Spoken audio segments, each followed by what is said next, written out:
বান্দারে মন মদিনার শনে প্রেমের ডোরে বান্দারে মন মদিনার শনে नूर वाला आया है नूर लेकर आया है सारे आलम में আলহামদুলিল্লাহ আলহামদুলিল্লাহ রাব্বিল আলামিন ওয়াল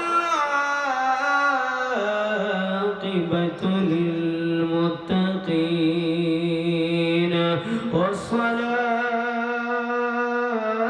والصلاة والسلام على أشرف الأنبياء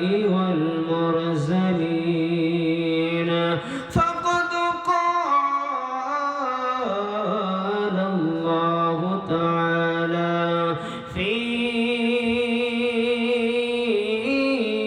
كلامه المجيد وفي فرقانه الحميد شكلي আমার সাথে সাথে পড়েন আউযু বিল্লাহি মিনাশ শাইতানির রাজীম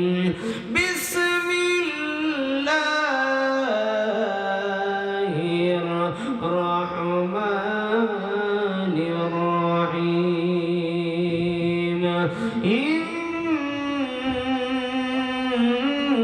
ইন্নাল্লাহা ওয়া মালাইকাতাহু ইউসাল্লুনা আলান নবী ইয়া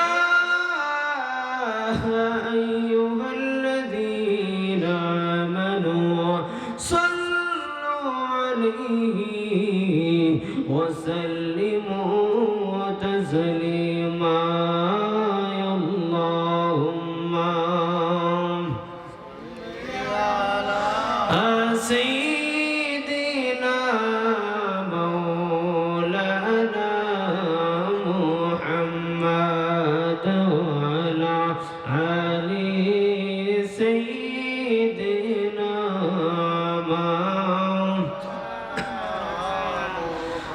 محمد اللهم صل على سيدنا مولانا محمد وعلى آل سيدنا مولانا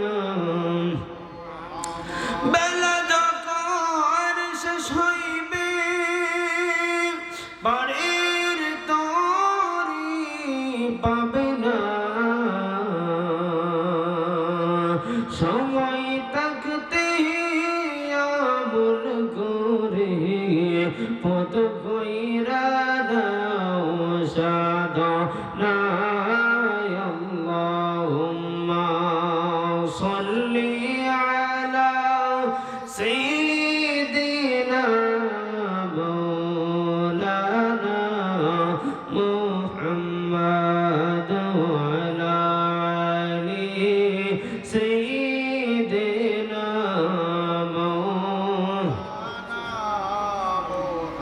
এই দুনিয়া পড়ে থাকবে আমরা একদিন থাকবো না সবাই মোদের বলে গো যাবে নবী গো আপনি বইলেন না আল্লাহুম্মা সাল্লি আলা সাইয়্যিদিনা মাওলানা মুহাম্মদ ওয়া আলা আলি সাইয়্যিদিনা محمد لا إله زبر كل لا إله एक साथ ला इलाहा ला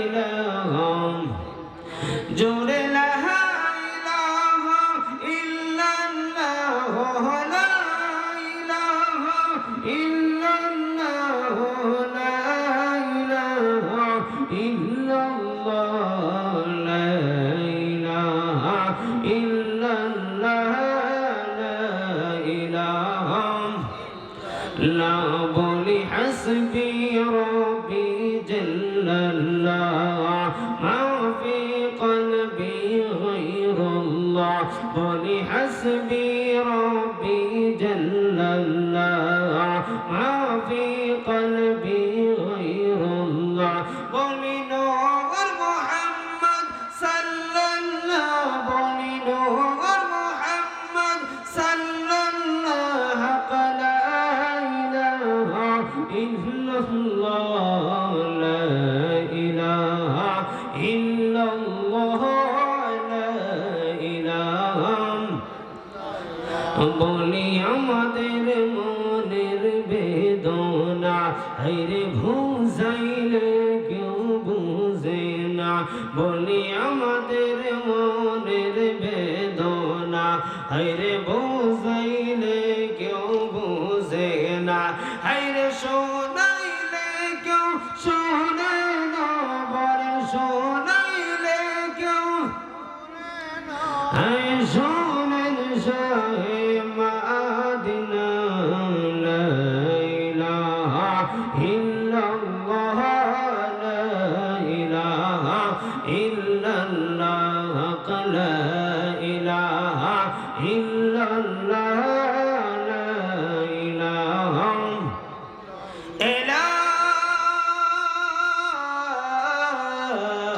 ইলাহা ইল্লাল্লাহু মুহাম্মাদুর রাসূলুল্লাহ সাল্লাল্লাহু আলাইহি ওয়াসাল্লাম এ আমার দুকুন্দি চর ব্যাপারী পাড়ার বাবাজিরা ও যুবক বন্ধুরা ও আমার পর্দানশীল মা বোনেরা ও আমার মা বোনেরা আপনারা চুপি চুপি একটু ইসমে জাতের জিকির করেন যারা স্টেজে আছেন একটু ইসমে জাতের জিকির করেন ইসমে জাতের জিকির করে কেমন লাভ আমার আপনার নবী বলে গো যদি কোন ব্যক্তি মাওলা পাকের ইসমে জাতের জিকির করে তার কলবের মধ্যে যতগুলি মহিলা আছে আমার আপনার নবী কয় একটা শুকনা গাছের মধ্যে জাকি দিলে যেমন ভাবে পাতাগুলি জোরে দুনিয়ার জমিনের মধ্যে পড়ে যায় আর মাওলা পাকের ইসমে জাতের জিকির যারা করবে তাদের কলবের ময়লাগুলি এমন ভাবে সাফ হয়ে যাবে জোরে বলি আল্লাহু আকবার এই জন্য 2-1 মিনিট একটু ইসমে জাতের জিকির করেন আল্লাহ আল্লাহ আল্লাহ আল্লাহ আল্লাহ আল্লাহ আল্লাহ আল্লাহ আল্লাহ আল্লাহ আল্লাহ আল্লাহ আল্লাহ আল্লাহ আল্লাহ আল্লাহ আল্লাহ আল্লাহ আল্লাহ নূর নবী বানাইছে গো আল্লাহ নূর নবী বানাইছে গো আল্লাহ প্রেমের কারণে প্রেমের ডোরি বান্দরে মন মদিনার শোনে প্রেমের ডোরি বান্দরে মন মদিনার শোনে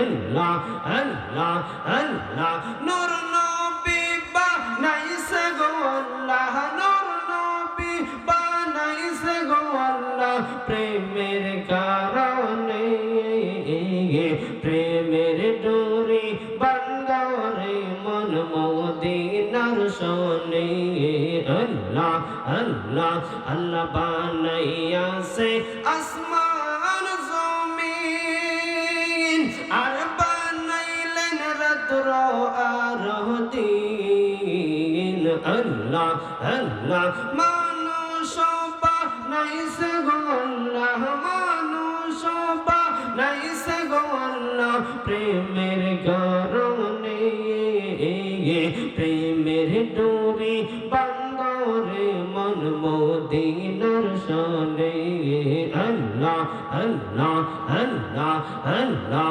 আল্লাহ আল্লাহ আই মোহাম্মদ কমলি ওয়ালা আই রে আমার বুকে আই মোহাম্মদ কমলি ওয়ালা আই রে আমার বুকে আই আল্লাহ আল্লাহ কান্দের তোরে পাগলে কান্দের তোরে পাগলে শান্তি দাও মোর কলিজায় মোহাম্মদ কমলি ওয়ালা আই রে আমার বুকে আই আল্লাহ আল্লাহ আল্লাহ ফকির দরবাদ বাদশাহ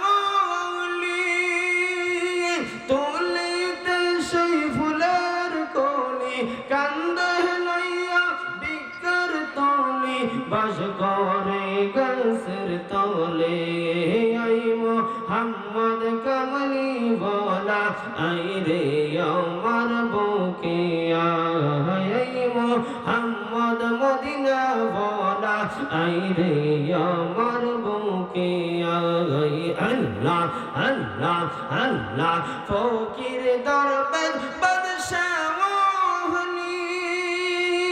তুলিতে সেই ফুলের কলি কান্দে লইয়া বিকর তলি বাস করে গাছের তলে আই মোহাম্মদ মদিনা ওয়ালা আই রে আমার বুকে আই আল্লাহ আল্লাহ আল্লাহ আল্লাহ পাইলে নেরা লাই গো নবীজি পাইলে নেরা লাই আল্লাহ আল্লাহ দুই কদমে চুমা দেব আমি দুই কদমে চুমা দেব আমি চরণ দুলি মাগবো গাই পাইলে নেরা লাই গো নবীজি পাইলে নেরা লাই আল্লাহ আল্লাহ আল্লাহ আমার নবী নূরের নবী আমার নবী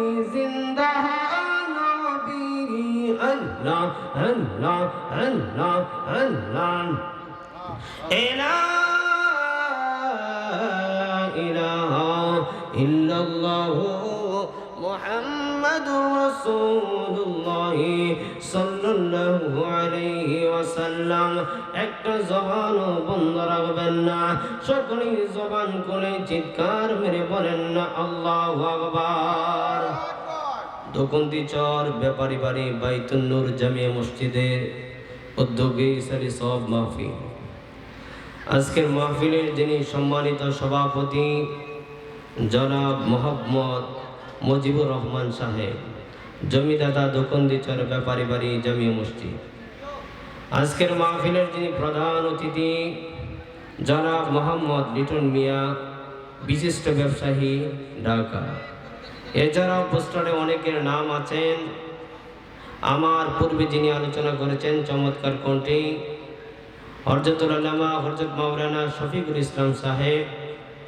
আজকের মাহফিলের যিনি প্রধান বক্তা আলহাজ হযরত মাওলানা মুক্তার হোসেন রায়পুরি সাহেব আমার পরপরে উনি মাইক ধরবেন সর্বশেষ কথা হচ্ছে আমি আপনি আজকে দোকন্দি চর ব্যাপারী বাড়ি বাইতুন নূর জামিয়া মসজিদের উদ্যোগে যে মাহফিল কবরবাসীর স্মরণে আজকে এই মাহফিল হওয়াতে আমরা দুনিয়ার মানুষ যতটুকু খুশি তার চাইতে বেশি খুশি যারা এই অন্ধকার কবরে শুয়ে আছেন কথা বলেন ঠিক কিনা যারা অন্ধকার কবরে আছে আজকের এই মাহফিলটা হওয়াতে কিন্তু আমাদের চাইতে তারা আজকে অনেক খুশি কারণ আজকে যারা আসবে অনেকের বাবা অন্ধকার কবরে আছে কথা বলেন ঠিক কিনা অনেকের মাকে অন্ধকার কবরে রেখে আজকের মাহফিলে আসবে অনেকের দাদা অনেকের দাদু অনেকের নানা অনেকের নানু আত্মীয় স্বজনকে অন্ধকার কবরে রেখে মাহফিলে আসবে আচ্ছা বলেন তো আমি আপনি দুনিয়ার মধ্যে যে আসলাম, আমার আল্লাহ যে আমাদেরকে পাঠিয়েছেন, আল্লাহ পাকের উদ্দেশ্য আছে নাকি নাই? কি উদ্দেশ্য? আমার আল্লাহ বলেন, ওয়ামা খালাকতুল জিন্না ওয়াল ইনসা ইল্লা লিয়াবুদুন, আমি বান্দাদেরকে বানিয়েছি একটা মাত্র উদ্দেশ্যে, ইল্লা লিয়াবুদুন, একমাত্র আমি মাওলার গোলামি করার জন্য। কার গোলামি? মাওলার গোলামি করার জন্য। এই জন্য দুনিয়াতে যতদিন থাকবো মাওলা পাকের ইবাদত করতে হবে। এজন্য আসুন লক্ষ কোটি দুরূদ সালাম ওই নবীজির কদম মোবারকে, যিনি আসমানের নবী, যিনি জমিনের নবী, যিনি চন্দ্র সূর্যের নবী, যিনি আরশের নবী, কুরসির নবী, সিদরাতুল মুনতাহার নবী, যেই নবী হচ্ছেন সমস্ত নবীগণদের নবী। জোরে বলি আল্লাহু আকবার। যেই নবীকে না বানাইলে, আমার আল্লাহ বলেন, যেই নবীকে না বানাইলে আমি আল্লাহ আসমান বানাইতাম না, যেই নবীকে না বানাইলে আমি আল্লাহ জমিন বানাইতাম না। আমার আল্লাহ বলেন, ওই নবীর উসিলাই আমি আল্লাহ সবকিছু সৃষ্টি করছি। জোরে বলি আল্লাহু আকবার। এজন্য আমার আপনার নবীর এত সম্মান, এত পাওয়ার, এত মর্যাদা আমার আল্লাহ দিয়েছেন। আমার আল্লাহ আল্লাহর বাড়িতে নেওয়ার জন্য হযরতে জিবরাইল আলাইহিস সালাতু ওয়াস সালামকে যখন রাহমাতাল লিল আলামিন নবীজির বাড়িতে পাঠাইছে, আমার আপনার নবী জিবরাইল আইসা দেখে আমার আপনার নবী ঘুমিয়ে আছে। আর জিবরাইল ডাক দিয়ে বলে, আল্লাহ আপনার হাবিব তো ঘুমিয়ে আছে, আপনার হাবিব তো ঘুমিয়ে আছে। এই কথা যখন বলছে, হঠাৎ করে জিবরাইল তাকায়া দেখে আমার আপনার নবীজির চাদর মোবারক থেকে একটু পা মোবারক দেখা যায়। আমার আপনার নবীর পা মোবারক যখন বের হয়ে আসে আর উড়ে জল জল জল জল করতেছে, জিবরাইলকে আমার আল্লাহ ডাক দিয়া বলে, ও জিবরাইল, ইয়া জিবরাইল কাব্বিলহু আলা কাদামাইহি, তোমার জীবনকে যদি এই মুহূর্তে ধন্য করতে চাও তাহলে তুমি আমার বন্ধু হাবিবের কদমে চুমা দিয়া দাও। জোরে বলি আল্লাহু আকবার। এই নবীর উম্মত আমরা, শ্রেষ্ঠ নবীর উম্মত, কিন্তু কাজ আমাদের নিকৃষ্ট। কথা বলেন ঠিক কিনা? আমরা শ্রেষ্ঠ নবীর শ্রেষ্ঠ উম্মত, কিন্তু আমাদের দ্বারাতে কাজ হয় কি? নিকৃষ্ট। এই জন্য আল্লাহ যে দুনিয়াতে আমাদেরকে পাঠিয়েছেন আল্লাহর ইবাদত করার জন্য, আল্লাহর দাসত্ব করার জন্য, আল্লাহর গোলামি করার জন্য। আমি আপনি যদি আল্লাহর দাসত্ব, আল্লাহর গোলামি না করে অন্ধকার কবরে যাই, আমাদের এই অন্ধকারটা অনেক ভয়াবহ হয়ে যাবে। আজকে আসল কথা হচ্ছে, আমার জীবনের প্রথম ওইভাবে দিনের বেলা ওইভাবে মাহফিল করা, আর ওইভাবে আমি কখনো করি নাই। তো হ্যাঁ, ওইভাবে কখনো করি নাই। তো দিনের বেলা মহিলাদেরও যেভাবে কখনো করি নাই। আচ্ছা, যাই হোক, আমার ছোট ভাই মোহাম্মদ পিয়ার আহমেদ আমাকে বলছে আসার জন্য, দাওয়াত করছে। আপনারাও দাওয়াত করছেন, আল্লাহ আমাকে কবুল করেছেন আপনাদের এখানে আসার জন্য। আমি যতটুকুই কথাগুলি সকলেই মানবেন। কেন জানেন? আমি আপনি দুনিয়াতে আসছি, কেউ 10 বছর, 20 বছর, 40 বছর, 50 বছর, সর্বোচ্চ আমার আপনার হায়াত 70 থেকে 80 বছর হয়। আমি আপনি যদি এতটুকু সময় আল্লাহর ইবাদত বন্দি করে যাইতে পারি, আমার আল্লাহ আমাদেরকে জান্নাতের উচ্চ মাকাম দান করবেন। জোরে বলি আল্লাহু আকবার। এই জন্য আসুন গভীর মনোযোগ। আমি আর ডানেও কথা বলবো না, আমি আর বামেও কথা বলবো না, আমি সরাসরি মূল আলোচনায় চলে গেলাম। আজকে আমার সামনে অনেক মা বোনরা উপস্থিত আছেন, পর্দার আড়ালে অনেক মা বোনরা উপস্থিত আছেন, মুরব্বী বাবারা উপস্থিত আছেন। আজকে আমি আর ডানেও কথা বলবো না, আমি আর বামেও কথা বলবো না, আমি সরাসরি আলোচনায় ঢুকে গেলাম। শেখ ফরিদ যখন ওই কথা বলছে, বলার পর শেখ ফরিদের আম্মা ডাক দিয়ে কয়, শেখ ফরিদের আম্মা ডাক দিয়া কয়, বাবা তুমি আমার কাজ করলে আমি তোমাকে যেমন ভাবে মজা দেই, তুমি যদি মাওলার কাজ করো মাওলাও তোমাকে মজা দিবে। জোরে বলি আল্লাহু আকবার। শেখ ফরিদ কই, মা ঠিক আছে, তাহলে আল্লাহর ইবাদত করলে, নামাজ আদায় করলে যদি আমার আল্লাহ আমাকে মজা দেয়, তাহলে আমি আগামীকাল থেকে আমি আল্লাহর ইবাদতে নিয়োজিত হয়ে যাইব। জোরে বলি আল্লাহু আকবার। এই কথা যখন বলছে, বলার পর পরের দিন থেকে হযরতে শেখ ফরিদ রহমাতুল্লাহি আলাইহি ওযু করে মার সঙ্গে নামাজ পড়ে। মা প্রত্যেকদিন নামাজের পূর্বে, মা প্রত্যেকদিন নামাজের পূর্বে যখন জায়নামাজ বিছায়, এই মুহূর্তে জায়নামাজ বিছানোর পূর্বে মা প্রত্যেকদিন জায়নামাজের নিচে একটা মিষ্টির পুটলা রেখে দেয়। কিসের পুটলা? মিষ্টির পুটলা রেখে দেয়। শেখ ফরিদ প্রত্যেকদিন নামাজ পড়ে যখন নামাজের মুসল্লাটা, নামাজের বিছনাটা আলগি দেয়, আলগি দিলেই দেখে প্রত্যেকদিন একটা করে মিষ্টির ফুটলা। জোরে বলি আল্লাহু আকবার। শেখ ফরিদ এমন ভাবে যখন নামাজ পড়তেছে মা এমন ভাবে 5 ওয়াক্ত নামাজের সময় মিষ্টি দেয় আর শেখ ফরিদ নামাজ পড়ে। এই মুহূর্তে একদিন শেখ ফরিদের আম্মা শেখ ফরিদের নানুর বাড়িতে যাবে। এই মুহূর্তে শেখ ফরিদের আম্মা ডাক দিয়ে কয়, বাবা, ও বাবা রে, আমি তোমার নানুর বাড়িতে এখন যাইতেছি, আর তুমি বিকাল বেলা আমি যদি না আসতে পারি তুমি একা একা নামাজ পড়ো, আর আমি যদি আসি আর আমার সঙ্গে তুমি নামাজ পড়ো। জোরে বলি আল্লাহু আকবার। হযরতে শেখ ফরিদের আম্মা যখন শেখ ফরিদের নানুর বাড়িতে গেছে, যাওয়ার পর হযরতে শেখ ফরিদ ওই দিক দিয়ে আসরের নামাজের সময় হয়ে গেছে। হযরতে শেখ ফরিদ খেলাধুলা বাদ দিয়া আসরের নামাজ পড়ার জন্য ওযু করে জায়নামাজে দাঁড়াইছে, আর ওই দিক দিয়া মা টেনশন করতেছে, হারে প্রত্যেকদিন আমি যাইয়া আমার সন্তান শেখ ফরিদকে জায়নামাজের নিচে মিষ্টির পুটলা দে, আর আজকে যদি আমি সময় মতো যাইয়া আমার সন্তানকে নামাজের মুসল্লায় মিষ্টির পুটলা না দেই, আর আমার সন্তান যদি নামাজ পড়ে মিষ্টির পুটলা না পায়, সে তো অনেক কষ্ট পাবে। কি পাবে? কষ্ট পাবে। আর মাওলা পাকে যে বলবে, মা তুমি আমার সঙ্গে গাদ্দারি করেছো, মা তুমি আমার সঙ্গে বাটপারি করছো, এই কথা বলবে না? হযরতে শেখ ফরিদ নামাজে দাঁড়াইছে, আর ওই দিক দিয়া শেখ ফরিদের আম্মা টেনশন করতেছে, আহারে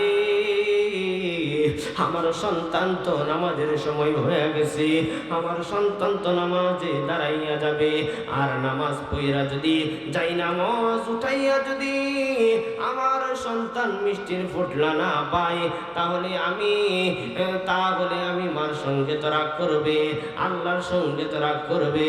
এই কথা যখন মা চিন্তা করতে লাগলেন, মা দৌড়াইয়া বাড়িতে আইসা থেকে শেখ ফরিদ নামাজের মধ্যে দাঁড়ায় গেছে। আহারে মা চিন্তা করলেন, এই মুহূর্তে যদি আমি মিষ্টির পুটলা জায়নামাজের নিচে দেই, তাহলে তো শেখ ফরিদ দেই কালাইব, আর দেই কালাইলে বলবো, মা তুমি আমার সঙ্গে বাটপারি করো, প্রত্যেকদিন তুমি মিষ্টি দাও। এই কথা যখন আল্লাহর দরবারে 2টা হাত বাড়াইয়া ডাক দিয়ে কই, প্রভু, ও প্রভু গো, মা ডাক দিয়ে কই, তুমি রহমান, তুমি মেহেরবান, তুমি রহমান, তুমি মেহেরবান, অন্ধ গাহে না শুধু তোমারি তবু শান, তুমি রহমান, তুমি মেহেরবান।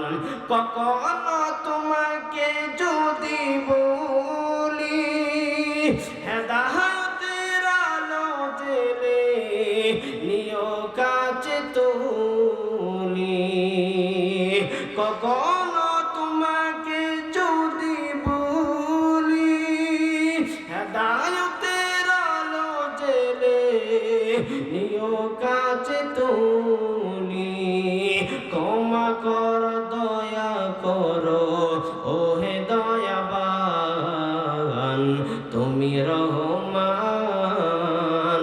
তুমি মেহেরবান। আমার শেখ ফরিদের আম্মা আল্লাহর দরবারে এমন ভাবে দুইটা হাত বাড়াইছে আর ডাক দিয়ে কই মাওলা তুমি তো কোন বললে সব কিছু হয়ে যায়, তুমি তো কোন বললে সব কিছু হয়ে যায়, মাবুদ তুমি তো সব কিছু পারো। এই কথা যখন বলছে আল্লাহর দরবারে হযরতে শেখ ফরিদ এই দিক দিয়া মা চোখের পানি ফেলাইয়া কান্না করতেছে আল্লাহর দরবারে, আর শেখ ফরিদ ওই দিক দিয়া নামাজ শেষ করে যখন যাই নামাজটা উঠাইলেন, উঠাইয়া শেখ ফরিদ তাকায়া দেখে এই দিন আর একটা মিষ্টির ফুটলা না, ওই দিন তাকায়া দেখে তিনটা মিষ্টির ফুটলা যাই নামাজের নিচে দেখা যায়। জোরে বলি আল্লাহু আকবার। অন্যদিন পাই কয়টা? একটা। আজকে কয়টা পাইছে? তিনটা। শেখ ফরিদ তো মনে মনে খুশি, আর মা দুইটা চোখের পানি ফালাইয়া কান্না করতেছে। শেখ ফরিদ ডাক দিয়ে কই মা গো মা, আপনি কেন চোখের পানি ফালাইয়া কান্দেন গো মা? এই মুহূর্তে শেখ ফরিদের হাতের মধ্যে যখন তিনটা মিষ্টির পুটলা দেখলেন, মা ডাক দিয়ে কই বাবারে তোমার হাতে তিনটা মিষ্টির পুটলা কেন? তোমার হাতে তিনটা মিষ্টির পুটলা কেন? শেখ ফরিদ ডাক দিয়ে কই মা এই তিনটা মিষ্টির পুটলা প্রত্যেক দিন যেমন ভাবে আল্লাহ আমাকে দেয়, আজকেও আমার আল্লাহ আমাকে তিনটা মিষ্টির পুটলা দিছে। জোরে বলি আল্লাহু আকবার। তিনটা মিষ্টির পুটলা। কিন্তু শেখ ফরিদ কয় মা আমার মনের মধ্যে একটা প্রশ্ন। কি? আমার মনের মধ্যে একটা প্রশ্ন। মা ডাক দিয়ে কয় বাবা তোমার মনের মধ্যে কি প্রশ্ন? বলতেছে মা প্রত্যেক দিন নামাজের পর নামাজের যাই নামাজটা তুলে আমি মিষ্টির পুটলা পাই একটা, আর আজকে পাইলাম তিনটা। মা আমি তোমার কাছে প্রশ্ন হচ্ছে প্রত্যেক দিন তুমি আমার একটা দিয়া তুমি কি দুইটা মাইরে দেও? কি দেও? দুইটা মাইরে তুমি কি দুইটা লুকায় লাও? এই কথা যখন বলছে, বলার পর ডাক দিয়ে মা ডাক দিয়ে কই বাবারি। শেখ ফরিদের আম্মা দুইটা চোখের পানি ফালাইয়া ডাক দিয়ে কই বাবা ও বাবারে,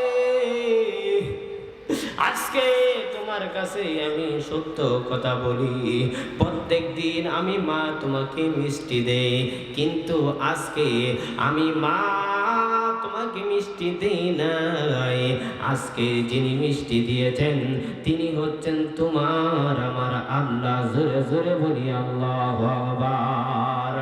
এই বয়ানটা করতেছি এই জন্য ও পর্দার আড়ালের মা, এই জন্য বয়ানটা করতেছি কারণ মা আপনার সন্তানকে যদি আপনি ছোট্টবেলা থেকেই নামাজ শিক্ষা না দেন, কাল কিয়ামতের ময়দানে কি হবে জানেননি?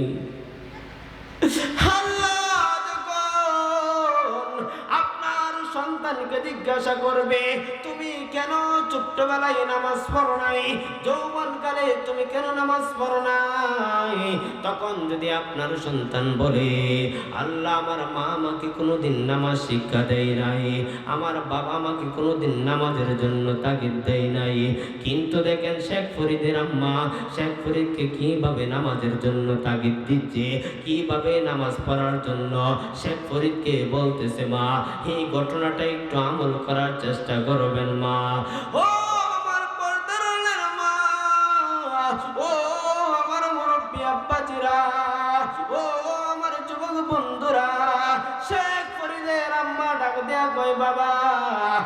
প্রত্যেক দিন আমি মা তোমাকে মিষ্টি দেই, কিন্তু আজকে মিষ্টি দিয়েছেন আমার আল্লাহ। জোরে জোরে বলি আল্লাহু আকবার। শেখ ফরিদ আস্তে আস্তে যখন বয়স হইতে লাগলেন, হযরতে শেখ ফরিদ কিছুদিন পরে যখন শেখ ফরিদের 12 বছর হয়ে গেছে, মা ডাক দিয়ে কয়, শেখ ফরিদ আর তুমি বাড়িতে বসে ইবাদত করলে চলবে না, তুমি এখন জঙ্গলার মধ্যে চইলা যাও, তুমি জঙ্গলার মধ্যে ইবাদত বন্দেগী কইরা তুমি আল্লাহর মারিফত হাসিল করো। জোরে বলি আল্লাহু আকবার। তুমি আর বাড়িতে ইবাদত করার দরকার নাই, তুমি এখন থেকে জঙ্গলায় চইলা যাও, জঙ্গলার মধ্যে যাইয়া ওই জায়গায় যায় লেখাপড়া করো, ওই জায়গায় যায়া আমল করো, ওই জায়গায় যায়া আমল কইরা তুমি মাওলার মারিফাত যাইয়া হাসিল করো। শেখ ফরিদের আম্মা যখন শেখ ফরিদকে জঙ্গলার মধ্যে পাঠায়া দিছেন আল্লাহর ইবাদত বন্দেগী করার জন্য, শেখ ফরিদ জঙ্গলার মধ্যে একদিন নয়, 2 দিন নয়, হযরতে শেখ ফরিদ একাধারা 12 বছর ইবাদত বন্দেগী করার পরে হযরতে শেখ ফরিদ যখন বাড়ির মধ্যে আসলেন, বাড়ির মধ্যে আসার পরে মা ডাক দিয়ে কই, সন্তান আমি তোমার কাছে জানতে চাই, তুমি যে জঙ্গলার মধ্যে 12 বছর ইবাদত বন্দেগী করছ, তুমি জঙ্গলার মধ্যে কি কাইয়া ইবাদত বন্দেগী করছ? শেখ ফরিদ ডাক দিয়ে কয়, আম্মা, ও আম্মা গো, আমি জঙ্গলার মধ্যে যে 12 বছর ইবাদত বন্দেগী করলাম, আমি কি কাইয়া ইবাদত করছি জানেননি? আমি কি কাইয়া ইবাদত করেছি জানেননি? শেখ ফরিদ কয়, মা আমি জঙ্গলার মধ্যে জঙ্গলার কাঁচা লতা পাতা খাইয়া আমি শেখ ফরিদ 12 বছর ইবাদত করতেছি। জোরে বলি আল্লাহু আকবার। 12 বছর ইবাদত করছি মা, জঙ্গলার কাঁচা লতা পাতা, গাছের কাঁচা লতা পাতা খাইয়া। এই কথা যখন বলছে, বলার পর হযরতে শেখ ফরিদের আম্মা শেখ ফরিদের চুলের মধ্যে এমন ভাবে ধরছে, দইরা শেখ ফরিদের আম্মা শেখ ফরিদের মাথার মধ্যে মাথার চুলের মধ্যে দইরা চুলগুলি টানতে লাগলেন। শেখ ফরিদ ডাক দিয়ে কয়, আম্মা, ও আম্মা গো, আমার মাথার মধ্যে আপনি এমন ভাবে চুলে দইরা এমন ভাবে কেন টানতেছেন গো মা? এই কথা যখন বলছে শেখ ফরিদ কই, মা আপনি যেমন ভাবে আমার চুলগুলি টানতেছেন আমি তো অনেক ব্যথা পাইতেছি গো মা। এই কথা যখন বলছে, বলার পর শেখ ফরিদের আম্মা কেমন ব্যথা ছিলেন। শেখ ফরিদের আম্মা ডাক দেয়া কয়, বাবা তোমার মাথার চুলের মধ্যে দইরা আমি টান দিলাম, বললা তুমি ব্যথা পাইতেছ, কিন্তু তুমি যে 12 বছর ইবাদত বন্দেগী করছ আর গাছের কাঁচা লতা পাতা খাইছ, গাছের কাঁচা লতা পাতা যখন তুমি ছিঁড়ছ, গাছটাও তো এমন ভাবে ব্যথা পাইছে। জোরে বলি আল্লাহু আকবার। মা দেখেন সন্তানকে কেমন ভাবে শিক্ষা দেয়, মা দেখেন সন্তানকে কেমন ভাবে শিক্ষা দেয়। বলতেছে, বাবা তুমি যে গাছের লতা পাতা, কাঁচা লতা পাতা ছেড়ে ছেড়ে খাইছ, গাছগুলাও তো এমন ভাবে ব্যথা পাইছে। তুমি আল্লাহর সৃষ্টি জগৎ রে, আল্লাহর সৃষ্টি জগৎকে কষ্ট দিয়া মাওলাকে তুমি কখনোই পাইবা না। তুমি যাও, তুমি আমার বাড়ি থেকে চইলা যাও, তুমি আবার 12 বছর যাইয়া জঙ্গলার মধ্যে তুমি ইবাদত বন্দেগী করো। এই কথা যখন বলছে, বলার পর মা শেখ ফরিদ ডাক দিয়ে কয়, আম্মা আবার যে আপনি আমাকে জঙ্গলার মধ্যে পাঠাইতেছেন বলতেছেন গো মা, আমি এখন জঙ্গলের মধ্যে 12 বছর থেকে আসলাম, কাঁচা লতা পাতা খাইলাম। আপনি বললেন আল্লাহর সৃষ্টি জগৎকে কষ্ট দিয়ে আমি আল্লাহকে পাওয়া যায় না। মা, আমি যে আবার 12 বছর জঙ্গলের মধ্যে যাইয়া আল্লাহর ইবাদত করব, এখন আমি কি খাইব? জোরে বলি আল্লাহু আকবার। এই কথা যখন বলছে, বলার পর মা হাতের মধ্যে কিছু আটা নিয়া হযরতে শেখ ফরিদকে 12টা রুটি বানাইয়া দিলেন। মা ডাক দিয়ে কই সন্তান, তুমি যাইয়া এই 12টা রুটি বানাইছি, এই 12টা রুটি খাইয়া তুমি ইবাদত বন্দি করে মা আল্লাহর কাছ থেকে মারিফত হাসিল করবা। হযরত শেখ ফরিদ 12টা রুটি লইয়া আবার যখন জঙ্গলার মধ্যে দৌড় মারছে, জঙ্গলার মধ্যে দৌড় দেওয়ার পর হযরতে শেখ ফরিদ এমন ভাবে আল্লাহর ইবাদত বন্দি করতেছে, এমন ভাবে আল্লাহর ইবাদত বন্দি করতেছে। আর বন্দি কইরা শেখ ফরিদের খাবার দাবার ভালো লাগে না। মা যে 12টা রুটি বানাইয়া দিছে, এই রুটিগুলাও খাওয়ার সময় পাই না। এমন ভাবে হযরত শেখ ফরিদ আল্লাহর ইবাদত বন্দি করতেছে। আব্বা আল্লাহর ইবাদত বন্দি করার পর আবার 12 বছর ইবাদত করে আসলেন। আসার পর মা ডাক দিয়ে কই সন্তান, তুমি 12 বছর ইবাদত কইরা আল্লাহর কাছ থেকে কি অর্জন করছো? হযরত শেখ ফরিদ ডাক দিয়ে কই আম্মা, আমি যে 12 বছর ইবাদত করলাম, আপনি যে 12টা রুটি বানাইয়া দিছেন গো মা, 12 বছরের ভিতরে আমি একটা রুটিও খাই নাই। এই কথা যখন বলছে, বলার পর মা ডাক দিয়ে কই বাবা রে, ও বাবা, নফসেরে ধোঁকা দিয়া, নফসেরে কষ্ট দিয়া আল্লাহর ইবাদত হয় না, আল্লাহকে পাওয়া যায় না। এই কথা যখন বলছে, বলার পর শেখ ফরিদের আম্মা ডাক দিয়া কয় বাবা, তুমি 24 বছর আল্লাহর ইবাদত বন্দেগী করছো, কিন্তু তোমার ইবাদত কোনো কাজে আসবে না, কারণ তুমি সঠিকভাবে ইবাদত বন্দেগী করো নাই। শেখ ফরিদের আম্মা ডাক দিয়া কয় বাবা, তুমি আবারও 12 বছরের জন্য জঙ্গলায় চইলা যাও। আর শেখ ফরিদের আম্মা ডাক দিয়ে কই বাবা, তুমি যদি আল্লাহর মারিফাত অর্জন না করতে পারো, আল্লাহর নৈকট্য হাসিল না করতে পারো, আমি মা বইলা দিলাম ও শেখ ফরিদ, আমি মার স্তন থেকে যে তুমি দুধ পান করছো, আমি মা কিন্তু তোমার দুধের ঋণ কিন্তু আমি মা ছাড়বো না, দুধের ঋণ কিন্তু আমি ক্ষমা করব না, তুমি যদি আল্লাহর কাছ থেকে মারিফাত অর্জন করতে না পারো। এই কথা যখন বলছে, বলার পর হযরতে শেখ ফরিদ আবার জঙ্গলের মধ্যে চইলা গেলেন। আহারে, আমি যদি মার দুধের ঋণ শোধ না করি, মার মনে কষ্ট দেই, তাহলে আমি তো আল্লাহকে পাবো না। জোরে বলি আল্লাহু আকবার। আমি যদি মার মনে কষ্ট দেই, মা যদি আমার প্রতি রাজি খুশি না থাকে, তাহলে তো আমি আল্লাহ পাককে পাবো না, মাওলা পাককে পাবো না, নবী আল্লাহ পাকের সঠিক বান্দা আমি হতে পারবো না। এই কথা যখন বলছে, বলার পর শেখ ফরিদ আবার চইলা গেলেন। আচ্ছা বলেন তো, মার মনে যদি কোনো ব্যক্তি কষ্ট দেয়, বাবার মনে যদি কোনো ব্যক্তি কষ্ট দেয়, ওই ব্যক্তি যত ইবাদত বন্দি করবে, তার ইবাদত বন্দি কোনো কাজে আসবে না। সব জিরো।